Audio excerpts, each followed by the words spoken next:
സ്വാതന്ത്ര്യ പുലരിവട്ടം കാത്ത് പാറ്റകൾ ഡൽഹിയിലെ പാതകളും പാതയോരങ്ങളും കീഴടക്കിയിരിക്കുന്നു. അവരുടെ മുദ്രാവാക്യങ്ങളുടെ പ്രകമ്പനം ഇന്ദ്രപ്രസ്ഥത്തിൽ ഭരണത്തിലിരിക്കുന്നവരുടെ ഉറക്കം കെടുത്തുന്നത് സ്വാഭാവികം.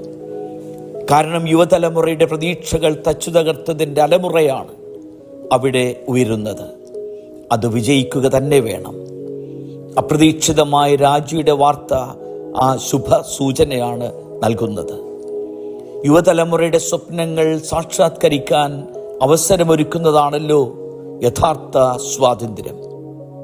അന്ത്യോദയ, സർവോദയ, ഭാരതത്തിലെ ചെറു ഗ്രാമങ്ങളിലെയും അവസാന വ്യക്തിയുടെയും മനസ്സിൽ പ്രത്യാശയുടെ നീതിസൂര്യൻ ഉദിക്കുമ്പോഴാണ് സ്വാതന്ത്ര്യത്തിൻ്റെ പുലരിവട്ടം വന്ന് എത്തുന്നത്.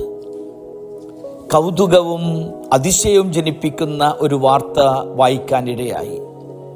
തെലങ്കാനയിലെ മേഡക് ജില്ലയിലെ സംഗറെഡ്ഡി ജയിലിൽ ആർക്കും 24 മണിക്കൂർ താമസിക്കാം. 500 രൂപ കൊടുത്താൽ മതി.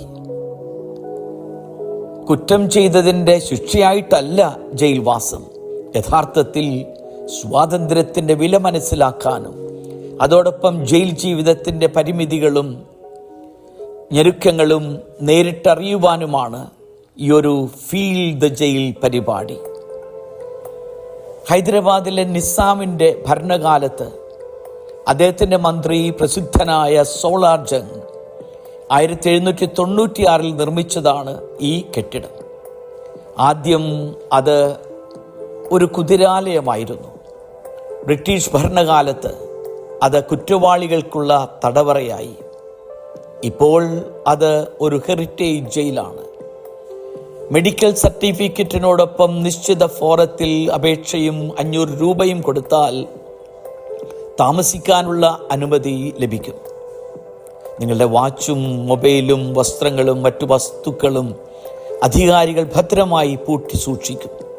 പകരം ജയിലിലെ uniform, bedsheet, steel plate, Tumblr, towel എന്നിവയൊക്കെ നിങ്ങൾക്ക് നൽകും. തടവുകാരോടൊപ്പം അങ്ങനെ അവിടെ കഴിയുവാനാകും. അവരുടെ കൂടെ ക്യൂ നിന്ന് ഭക്ഷണം വാങ്ങി കഴിച്ച് നിലത്ത് കിടന്നുറങ്ങി തടവുകാരോടൊപ്പം ഒരു ദിവസത്തെ അനുഭവം, തടവറ അനുഭവം. ഈ ജയിൽ ടൂറിസത്തിൻ്റെ പ്രധാന ലക്ഷ്യം ഇതാണ്: സ്വാതന്ത്ര്യത്തിൻ്റെ വിലയും മൂല്യവും മനസ്സിലാക്കുക. കവിവചനം ഇപ്രകാരമാണല്ലോ: പാരതന്ത്ര്യം മാനികൾക്ക് മൃതിയേക്കാൾ ഭയാനകം. അതോടൊപ്പം എത്രയോ വാസ്തവമാണ്. ബന്ധുര കാഞ്ചന കൂട്ടിലാണെങ്കിലും ബന്ധനം ബന്ധനം തൻ്റെ പാരിൽ എന്നതും. ഏത് ജീവിക്കും സ്വാതന്ത്ര്യമെന്നാൽ അടിസ്ഥാന ഘടകമാണ്. ഒരു പാറ്റയെ ഒരു കുപ്പിയിൽ ഇട്ടു നോക്കുക. അത് എങ്ങനെയെങ്കിലും നുരച്ചും ചാടിയും പറന്നുമൊക്കെ രക്ഷപ്പെടാൻ നോക്കും. ഒരു പട്ടിക്കുട്ടിയെ ഒരു കുട്ടയിലാക്കിയാൽ ഒരു നിമിഷം പോലും അത് വെറുതെ ഇരിക്കില്ല. കുരച്ചും ചാടിയും ബഹളം വെച്ചും സ്വതന്ത്രമാകാൻ അസ്വസ്ഥതപ്പെട്ടുകൊണ്ടിരിക്കും. പാൽട്ടബിലെ വീണ ഒരു തവളയെ പറ്റി കേട്ടിരിക്കും. ദ്രാവക ഉപരിതലത്തിൽ നിന്ന് ചാടി രക്ഷപ്പെടാൻ ആകാത്തതിനാൽ അതിങ്ങനെ കൈകാലുകൾ അടിച്ചും നീന്തിയും പരിശ്രമം തുടർന്നു അത്രേ. അങ്ങനെ പാലിൻ്റെ ഉപരിതലത്തിൽ വെണ്ണക്കട്ടി രൂപാന്തരപ്പെട്ടു. അതിന് മുകളിൽ നിന്ന് ചാടി എളുപ്പത്തിൽ അതിന് രക്ഷപ്പെടാനായി. എല്ലാവർക്കും സ്വാതന്ത്ര്യം എന്നുള്ളത് അവരുടെ ജീവിത സ്വപ്നമാണ്. പാരതന്ത്ര്യം മൃതിയേക്കാൾ ഭയാനകം തന്നെ. എന്താണ് സ്വാതന്ത്ര്യം? പൂനെയിലെ ജ്ഞാനദീപ വിദ്യാപീഠത്തിലെ ദൈവശാസ്ത്ര അധ്യാപകനായിരുന്ന ഫാദർ കുര്യൻ കുന്തുമുറം SJയുടെ ജീവന്റെ പൂർണ്ണതയിലേക്ക് എന്ന പുസ്തകത്തിൽ വിവരിക്കുന്നത് ഇപ്രകാരമാണ്: ഒരു പ്രത്യേക തീരുമാനമെടുക്കാനോ പ്രത്യേക രീതിയിൽ പ്രവർത്തിക്കാനോ ബാഹ്യമായ സമ്മർദ്ദങ്ങൾ ഇല്ലാതിരിക്കുക, അങ്ങനെ ഒരു തീരുമാനമെടുക്കാനും പ്രവർത്തിക്കാനും ആന്തരിക സമ്മർദ്ദം ഇല്ലാതിരിക്കുക, ഇതിനെ സ്വാതന്ത്ര്യം എന്ന് പറയാം. ഇത് നിഷേധാടിസ്ഥാനത്തിലുള്ള വിശദീകരണമാണ്. എന്നാൽ ക്രിയാത്മകമായി സ്വാതന്ത്ര്യം എന്ന് പറഞ്ഞാൽ സ്വയം തീരുമാനമെടുക്കാനുള്ള കഴിവാണ്.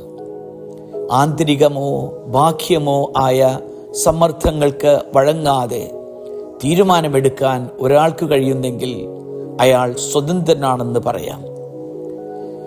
ഈ പശ്ചാത്തലത്തിൽ രണ്ടാം വത്തിക്കാൻ കൗൺസിലിൻ്റെ സഭ ആധുനിക യുഗത്തിൽ വ്യക്തമാക്കുന്നതും ശ്രദ്ധേയമാണ്. സ്വതന്ത്രമായ അവസ്ഥയിൽ മാത്രമേ നന്മയിലേക്ക് തന്നെ തന്നെ തിരിക്കാൻ മനുഷ്യന് കഴിയുകയുള്ളൂ. മനുഷ്യനിലുള്ള ദൈവത്തിൻ്റെ പ്രതിച്ഛായ അസാധാരണമായ അടയാളമാണ് യഥാർത്ഥ സ്വാതന്ത്ര്യം. അന്ധമായ തോന്നലുകൾക്കോ ബാഹ്യമായ സമ്മർദ്ദങ്ങൾക്കോ കീഴ്പ്പെടാതെ സ്വയം പ്രേരിതവും ഉള്ളിൽ നിന്നു തന്നെ പ്രചോദിതവുമായ അറിവോടുകൂടിയതും സ്വതന്ത്രവുമായ ഒരു തിരഞ്ഞെടുപ്പ് അനുസരിച്ച് പ്രവർത്തിക്കാൻ മനുഷ്യൻ്റെ അന്തസ്സ് ആവശ്യപ്പെടുന്നുണ്ട്. പാപം മൂലം മനുഷ്യ സ്വാതന്ത്ര്യം ക്ഷയോന്മുഖമായതിനാൽ ദൈവപ്രസാദവരത്തിൻ്റെ സഹായം കൊണ്ട് മാത്രമേ അവിടത്തോടുള്ള ബന്ധം അതിൻ്റെ പൂർണ്ണ വികാസത്തിലേക്ക് പ്രത്യാനയിക്കുവാൻ മനുഷ്യന് സാധിക്കുകയുള്ളൂ എന്നാണ് ഈ ഡോക്യുമെൻ്റ് വ്യക്തമാക്കുന്നത്. നമുക്കെല്ലാം സുപരിചിതമായ ഒരു ഗാനത്തിൻ്റെ ആദ്യ വരികൾ ഇപ്രകാരമാണ്: ഞാൻ ദുർഭകനായ മനുഷ്യൻ, എനിക്കാരു വിമോചനമേകും, യേശു മഹേശൻ മാത്രം പരമോന്നതനെന്നും സ്തോത്രം.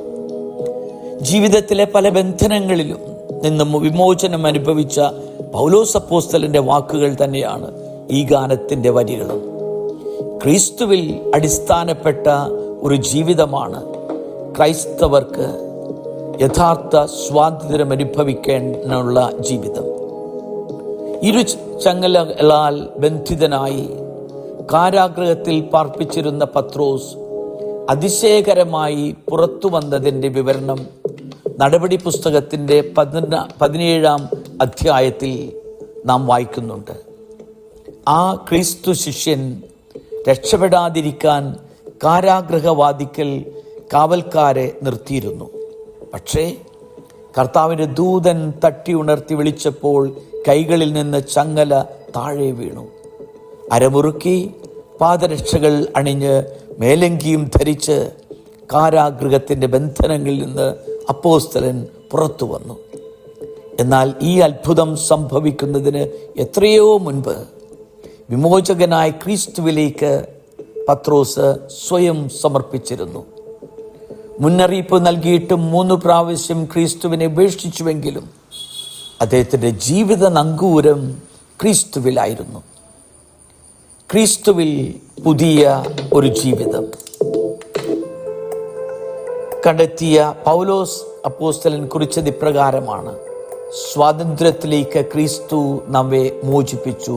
ഗലാത്യർക്കെഴുതിയ ലേഖനം 5-ാം അധ്യായം 1-ാം വാക്യം. അദ്ദേഹം തുടർന്ന് എഴുതുന്നു: സ്വാതന്ത്ര്യത്തിലേക്കാണ് നിങ്ങൾ വിളിക്കപ്പെട്ടിരിക്കുന്നത്. ഭൗതിക സുഖങ്ങളിലുള്ള സ്വാതന്ത്ര്യമായി അതിനെ ഗണിക്കരുതെന്ന് മാത്രം. പ്രത്യുത സ്നേഹത്തോടുകൂടെ ദാസരെ പോലെ പരസ്പരം സേവിക്കുവിൻ. ഗലാത്യർക്കെഴുതിയ ലേഖനം അതിൻ്റെ 5-ാം അധ്യായം 13-ാം വാക്യം. യഥാർത്ഥ സ്വാതന്ത്ര്യത്തെപ്പറ്റിയുള്ള ക്രൈസ്തവ സങ്കല്പം അതാണ്. സ്നേഹത്തോടുകൂടെ ദാസരെ പോലെ പരസ്പരം സ്നേഹിക്കുവാനുള്ള സ്വാതന്ത്ര്യം. സ്വാതന്ത്ര്യം ശുശ്രൂഷയാണെന്ന് തിരിച്ചറിഞ്ഞവളാണ് നസ്രത്തിലെ മറിയം.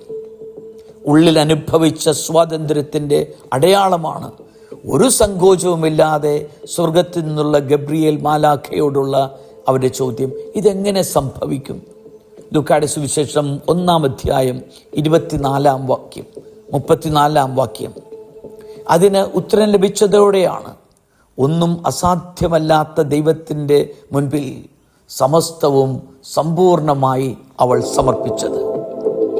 അങ്ങനെ ഇതാ കർത്താവിൻ്റെ ദാസി, നിന്റെ വാക്ക് എന്നിൽ ഭവിക്കട്ടെ എന്ന് പറഞ്ഞ് അവൾ തൻ്റെ തന്നെ ജീവിതം സമ്പൂർണമായി ദൈവകരങ്ങളിൽ സമർപ്പിക്കുന്നു.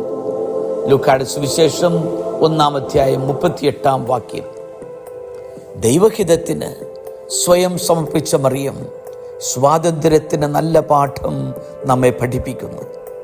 രക്ഷകന്റെ മാതാവാകാൻ പുതിയ ദൗത്യം സ്വീകരിച്ച ശേഷം അവൾ തിടുക്കത്തിൽ യാത്രയാകുന്നത് ഗർഭിണിയായ എലിസബത്തിനെ ശുശ്രൂഷിക്കാനാണ്. വന്ധ്യയെന്ന് അറിയപ്പെട്ടിരുന്നവൾ വാർദ്ധക്യത്തിൽ ഗർഭവതിയാകുമ്പോൾ സ്വാഭാവികമായും അവൾക്ക് അനുഭവിക്കുന്ന അസ്വസ്ഥതയുടെയും ആകാംക്ഷയുടെയുമൊക്കെ നാളുകളിൽ ഇതാ മറിയത്തിൻ്റെ ആ ശുശ്രൂഷ സാന്നിധ്യം എത്ര വലിയ അനുഗ്രഹമായി. പ്രത്യേകിച്ച് ഒരു ആശ്വാസവാക്ക് പോലും പറയാനാവാതെ സംസാരശേഷി നഷ്ടപ്പെട്ട് മൗനിയായി മാറിയ സഖറിയാസ് മാത്രമല്ലാതെ മറ്റാരും ആ കുടുംബത്തിൽ ഇല്ലാത്ത സാഹചര്യത്തിൽ മറിയത്തിൻ്റെ ജീവിതത്തിൽ പ്രതിഫലിക്കുന്നത് ശുശ്രൂഷയിലൂടെ സാഫല്യമടയുന്ന സ്വാതന്ത്ര്യമാണ്. ആ സാന്നിധ്യം തന്നെ ആനന്ദത്തിൻ്റെ അനുരണനങ്ങൾ സമ്മാനിക്കുന്നു. എലിസബത്തിൻ്റെ ഉദരത്തിലെ ശിശു പോലും സന്തോഷത്താൽ കുതിച്ചു ചാടുന്നു. സ്വാതന്ത്ര്യത്തോടുകൂടിയുള്ള സമർപ്പണമുള്ള മറിയത്തിൻ്റെ ഹൃദയത്തിൽ ആനന്ദഗീതകം അലയടിക്കുന്നു. എൻ്റെ ചിത്തം രക്ഷകനായ ദൈവത്തിൽ ആനന്ദിക്കുന്നു. അങ്ങനെ അവൾക്ക് ഉറക്കെ പാടാനായി. യഥാർത്ഥത്തിൽ സ്വാതന്ത്ര്യം സഹോദരർക്കായുള്ള സമർപ്പണമാണ്, ബലിയാണ്. മറ്റുള്ളവരുടെ നന്മയ്ക്കായി സ്വാതന്ത്ര്യത്തോടെ നാം സ്വയം സമർപ്പിക്കുമ്പോൾ ജീവിതം നേടുമെന്ന് തെളിയിച്ച വിശുദ്ധനാണ് മാക്സിമിലിയൻ കോൾബെ. പരിശുദ്ധ മറിയത്തിൻ്റെ സമർപ്പണം എന്ന ആ ഫ്രാൻസിസ്കൻ പുരോഹിതന് പ്രചോദനമായിരുന്നു. അമലോത്ഭവ മാതാവിനോടുള്ള ഭക്തി പ്രചരിപ്പിക്കാൻ മരിയൻ സേന അദ്ദേഹം രൂപീകരിച്ചു. ദൈവവുമായുള്ള അവഗാഢ ബന്ധവും ദൈവഹിതത്തിനായുള്ള സമർപ്പണവുമാണ് യഥാർത്ഥ സ്വാതന്ത്ര്യമെന്ന് അദ്ദേഹം തിരിച്ചറിഞ്ഞിരുന്നു. റോമൻ കോൺഫറൻസിൽ അദ്ദേഹം ഒരിക്കൽ വ്യക്തമാക്കി, ഒരു തുള്ളി ജലം ആഴിലപാരതയിൽ അലിഞ്ഞില്ലാതാകും പോലെ നമ്മുടെ മനസ്സും ആഗ്രഹങ്ങളും ദൈവഹിതത്തോട് ചേരുകയും നാം ഇല്ലാതാകുകയും ചെയ്യുമ്പോൾ നാം വിശുദ്ധിയിൽ വളരും. ഓഷ്വിറ്റ്സിലെ നാസി തടങ്കൽ പാളയത്തിൽ നിന്നും 3 പേർ ഒളിച്ച് രക്ഷപ്പെട്ടപ്പോൾ അവർക്ക് പകരമായി 10 പേരെ വധിക്കുവാൻ ജയിലധികാരികൾ തീരുമാനമെടുത്തു. അതിലൊരാളായ ഫ്രാൻസിസെക് ഗജരുനിക് എന്ന ഒരു കുടുംബനാഥൻ, ആ മനുഷ്യന് പകരമാണ് സഹതടവുകാരനായ ഫാദർ മാക്സിമിലിയൻ കോൾബെ മരിക്കുവാൻ സ്വയം തയ്യാറായി മുന്നോട്ട് വന്നത്. അങ്ങനെ ആ മനുഷ്യന് വേണ്ടി തൻ്റെ ജീവിതം സമർപ്പിക്കുന്നു. തൻ്റെ ആ ത്യാഗം 1941 ഓഗസ്റ്റ് മാസം 14 സമ്പൂർണമാകുന്നു. മാരകമായ വിഷം കുത്തിവെച്ച് അദ്ദേഹം വധിക്കപ്പെട്ടു. 1982 ഒക്ടോബർ മാസം 10 വിശുദ്ധ ജോൺ പോൾ പാപ്പ അദ്ദേഹത്തെ അൾത്താരയുടെ വണക്കത്തിലേക്ക് ഉയർത്തിയപ്പോൾ ആ മംഗളമുഹൂർത്തത്തിന് സാക്ഷിയായി വലിയൊരു വിശ്വാസ സമൂഹത്തോടൊപ്പം ഫ്രാൻസിസെക്കും വത്തിക്കാനിലെ സെയിൻറ്റ് പീറ്റേഴ്സ് ചത്തുരത്തിൽ നിറവികാരങ്ങളോടുകൂടെ നിന്നിരുന്നു. അന്ന് വിശുദ്ധനായ ജോൺ പോൾ പാപ്പ അവിടെ ഉണ്ടായിരുന്ന വിശ്വാസ സമൂഹത്തോട് പങ്കുവച്ചത് ഇതാണ്: മറ്റുള്ളവർക്ക് വേണ്ടി സമർപ്പിക്കുന്നതാണ് യഥാർത്ഥ സ്നേഹം. സ്നേഹിതനു വേണ്ടി ജീവൻ അർപ്പിക്കുന്നതിനേക്കാൾ വലിയ സ്നേഹമില്ല. യോഹന്നാന്റെ സുവിശേഷം 15:13. എല്ലാ ബന്ധനങ്ങളിൽ നിന്നും മുക്തമായ സ്നേഹമാണ് പൂർണ്ണമായ സ്വാതന്ത്ര്യം. മറിയം തരുന്ന പാഠം ഇതാണ്: സ്വാതന്ത്ര്യം സമർപ്പണമാണ്. അത് നന്മയുടെ ശുശ്രൂഷയാണ്.